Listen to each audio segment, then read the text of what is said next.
Welcome. We are here to talk about markets in Q2, and I think there are really three main topics that I want to discuss today. Kind of three main themes, and they're AI, energy, and private credit. And I think we have two of our best minds to kind of talk through those three things. And the first one, well, we have Jamil, who's the director of investments, private markets, and then we also have Brian, who's the deputy CIO. So I want to jump in on kind of the big topic of discussion these days, and that's AI. There's been a lot of talk around AI in the public market specifically, but I think it would be interesting to talk through how we're thinking about AI and how we're thinking about AI specifically in the private markets. And I know, you two are great people to talk to about that. So Brian, I'll start off with you and get your thoughts. Yeah, sure. I think a lot of the trends that we've seen in the public markets in AI are also happening in the private markets there. So start of the quarter, there was this concern around what AI means for software companies. You saw public valuations sell off, public companies sell off quite a bit. Valuations came down, and that really impacted a lot of late stage software type companies that were maybe preparing for an IPO in the next year to two, because they're marked based on public comps. That just really kind of raises the hurdle for what that means for when they can actually go public, when that might be received. So you see this continuation of private companies staying private longer, this delay in the IPO window that's remained frozen for the past few years. Shifting a little bit more towards the AI companies, AI startups, which has kind of been all the rage of late. It's been very similar on the private side in terms of majority of the capital has been flowing to these AI startups. I think it was roughly 80% of capital is flowing towards these companies. And you're really seeing a bifurcation in the market between AI companies and non-AI companies in terms of capital as well as valuations. As it relates to AI companies, you're actually seeing almost a return to the peak froth of 2021 timeframe in terms of, I think I was looking at the stats earlier, Series A company valuations for AI have exceeded non-AI companies by roughly 80% in the first quarter. So median Series A round was around 72 million versus 42 million for non-AI companies. That flows through similarly to Series B, Series C, and Series D, to where it really just makes us pause in the sense of, if you think of what we are at our core, we are valuations-based investors. And so as things typically get popular, that's when we're taking a step back, maybe trying to understand better whether we want to be investing in this space there. So we actually spent a lot of time most recently, and I'll let Jamil kind of share a little more about this in terms of what those implications mean for current investments that we're looking at, whether it's on the venture capital side or the growth equity space. Yeah, I mean, if you look at the implications are twofold, right? So you're talking about at the fund manager's level, so the asset manager level, and then what their portfolio looks like. So at the asset manager level, you see people rethinking, trying to figure out their sourcing, how they're managing their firm, gaining efficiencies like everybody else at the core of their business using AI. And that's really impacting actually how they function. And then you look through their portfolio and you see that it's impacting the business models, right? What they think about valuation playbooks, and even how they think about talent acquisition and what talent means. And so for our part, when we're looking at all of these different pieces, right?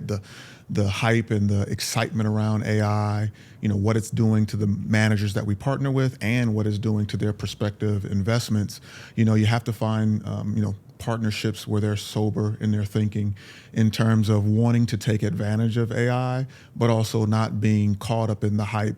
AI is a tool, and we try to partner with managers that think of it as a tool, but understand that, there's a lot of ways to get to the ultimate goal, which is strong performance, and a lot of times in their case, building better businesses. If they're able to use AI to build a better business and to get great returns, that's great. If they're just in AI because it's popular and they're paying too high prices and it's not going to really be anything other than just kind of doing the same things differently in terms of how they execute, then we're passing on those. Yeah.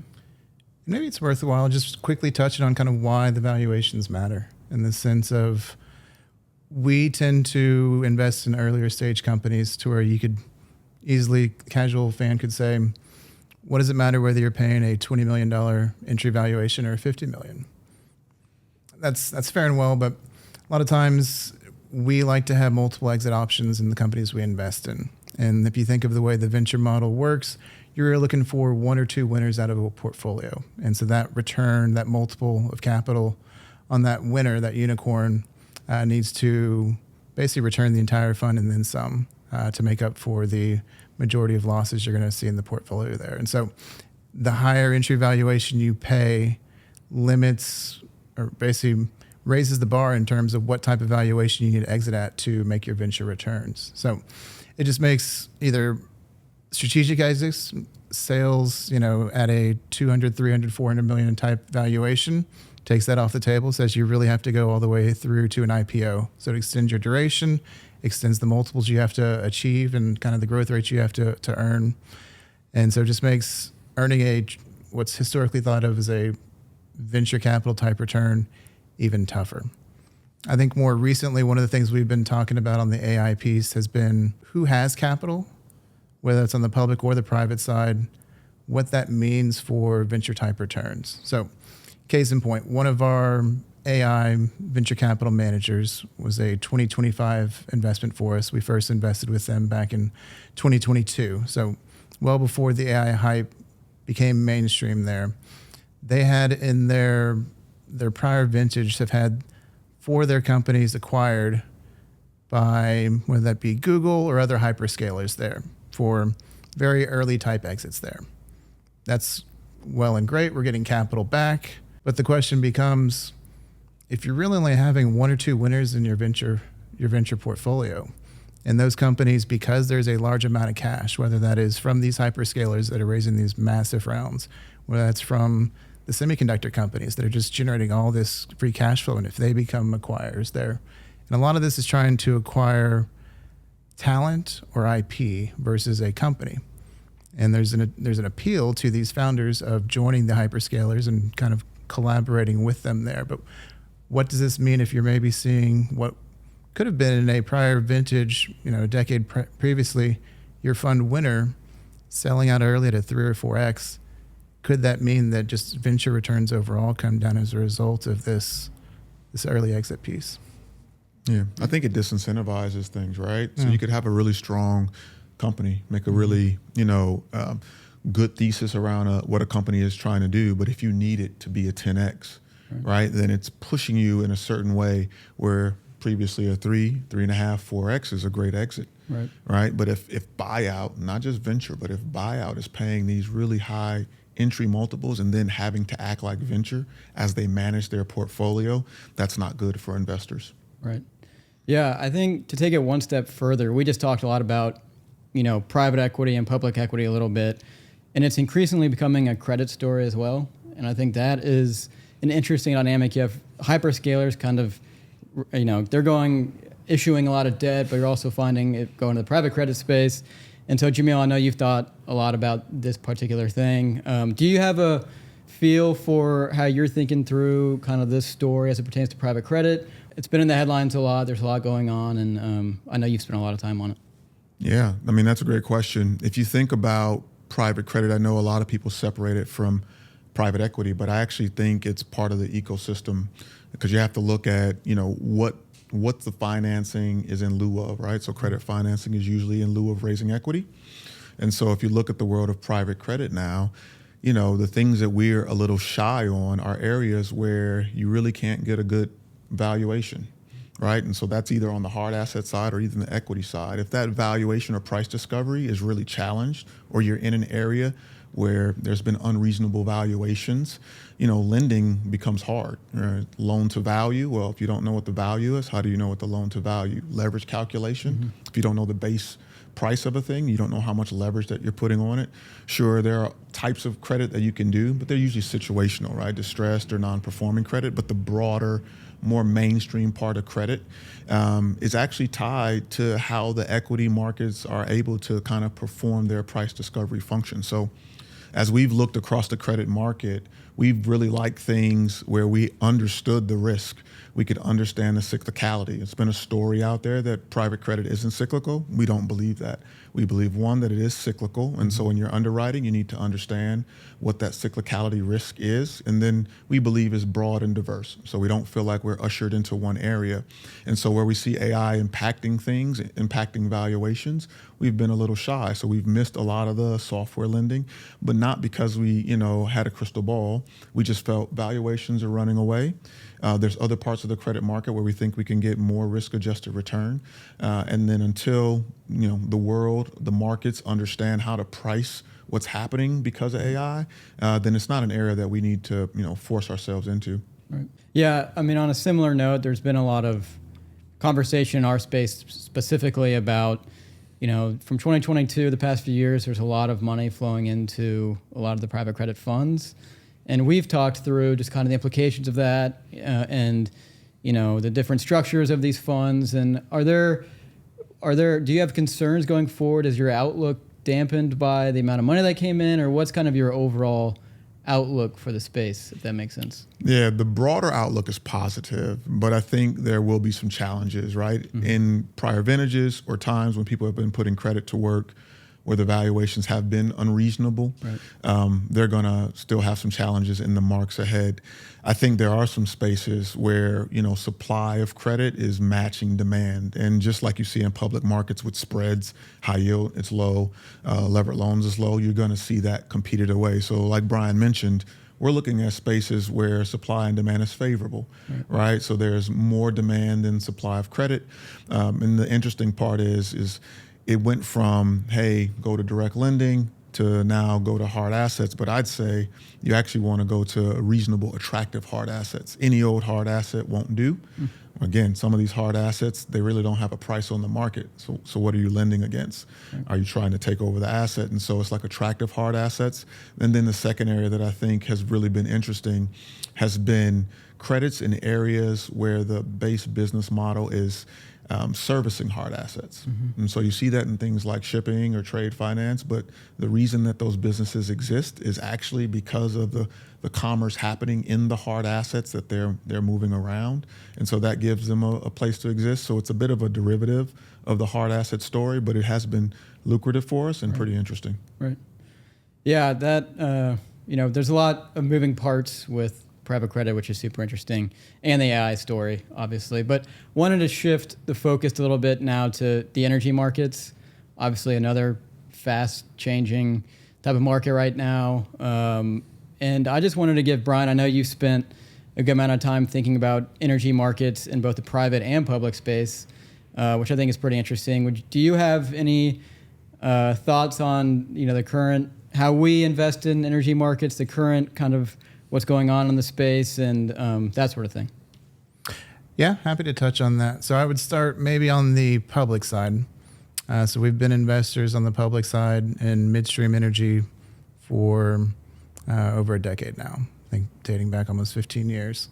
And most recently when we really moved in was kind of late 15, 16 time period, the first energy downturn. Mm-hmm. We've had, 3 of those at this point since then, or 2 since then. But really the thesis was centered around attractive entry valuations, strong yield component, plus some inflation sensitivity, the inflation increase that you get through this toll road-like businesses there.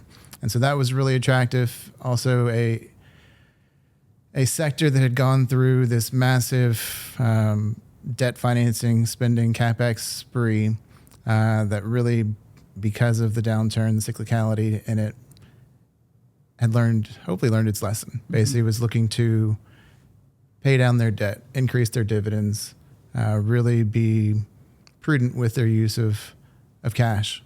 And so that was attractive to us as well. So increasing free cash flow, things of that sort. I think a lot of the narrative today, people are interested in energy as a picks and shovels approach to the AI data center piece there. I think for us, this is actually making us reconsider or just think harder about our existing exposure in that space. A big part of the thesis for midstream has been the low capex spend coming out of, for the past, call it 7 years. So late teens, early 20s, the public energy companies as a whole, a lot of the upstream companies had basically gone the past prior decade plus without any kind of positive ROI. Lots of money had gone into the ground with no returns to show for it, and investors just left the space. So you had that. You had the combination of ESG and people saying traditional energy is not investable for us anymore. And so really had this dearth of capital. That's an interesting space for us to move into. But now I saw a stat last week that was saying that the estimated capex spend for the energy infrastructure space this year has increased 50% since the start of the year. So that starts to wonder, okay, are they actually still being prudent and judicious with their use of cash, or are we going to go back to this high cash flow piece that, our midstream manager has done a lot of research around the space and showing that it's not so much around inflation levels or oil prices that drive the returns there, but it's how they're spending their capex. In those periods when capex is low and they're not trying to just spend at all costs and grow at all costs is when they produce the highest returns. They've almost referred to it as the old cigarette butt tobacco industries post the ban, when they just kind of churned out this high cash flow and didn't have anything to do with it other than to pay it out in dividends, pay down their debt, or buy back stock. And so on the public side, that kind of move into the space has just made us unfortunately have to kind of just look at our exposure along with just what it's done for valuations. When we invested in the space, we had single-digit EBITDA multiples on there. Now we're kind of more in line with the prior 10-year period. So still cheaper than the overall market, but more fairly valued relative to their historical past. Shifting over to the private space, I would say, Jamil, we will touch on it all the time. One of the common themes we say is we look for supply-demand imbalances, right? We look for areas that are short on capital. That usually leads to higher returns, cheap entry valuations, scarcity of capital, and just interesting opportunities. And so I think the energy markets on the private space have really moved around over time. If you look through, we've been investors in energy for, I think, all eight vintages of our private markets annual vintage series there. But how we've chosen to gain exposure has really shifted. Some years we're interested in being on the middle right side, very sweat equity, kind of build a portfolio and then sell it for an aggregation premium. Sometimes we're looking to be a little bit larger in spaces. If you think through a couple years back when you saw this big M&A consolidation spree across the publics, then you ended up having a lot of non-core assets being sold off in the public market. So every year is a little bit different. More recently, it has been this shortage of cash. The past 5 years, you've seen this land grab across the U.S. So a lot of the attractive tier one acreage has been bought up. And so it's really tough to buy into. So no one wants to give that up. But because of the lower oil prices earlier this year, late last year, they've been short on cash to pursue new opportunities that have come this way. And so finding managers or strategies that can go out and take advantage of that, provide capital in exchange for a sharing of these high returns that still persist, has been an interesting space that we've moved into.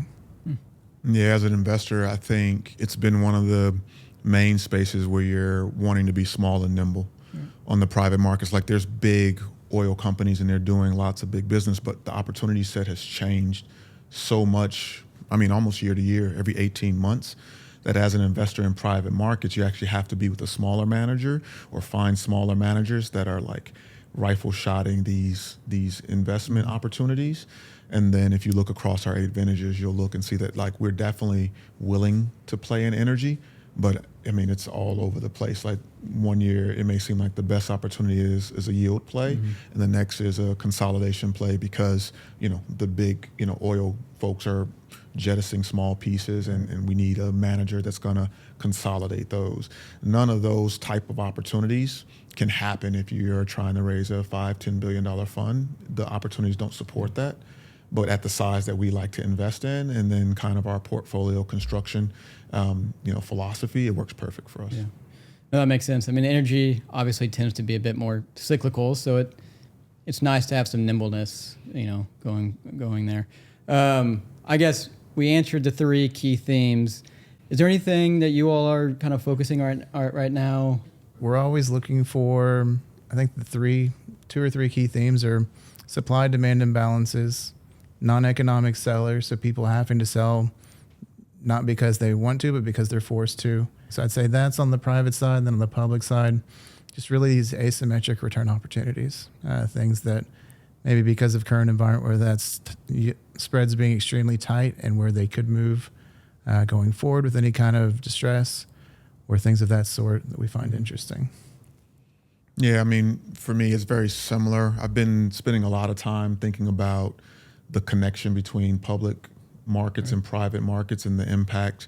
I was thinking through the other day and commenting on duration and how private markets is typically seen as a long duration type of exposure, and how I just wasn't sure if there was an actual premium in the long duration, right? And there's a bunch of CVs, continuation vehicles that are happening. And if you look at the typical returns on continuation vehicles, I don't know if it's enough of a premium for the extra 4 or 5 year hold, which is kind of interesting, because if you think about that uncertainty in the public markets, the reason to be in private markets is longer duration, higher return, but with the stock market really running and the specter of rates may be going up, which is negative or a negative headwind for private equity, you really have to think about, how you're building your portfolios. And me on the credit side and doing some private equity stuff, I'm really trying to make sure that I bring smart investments that are timely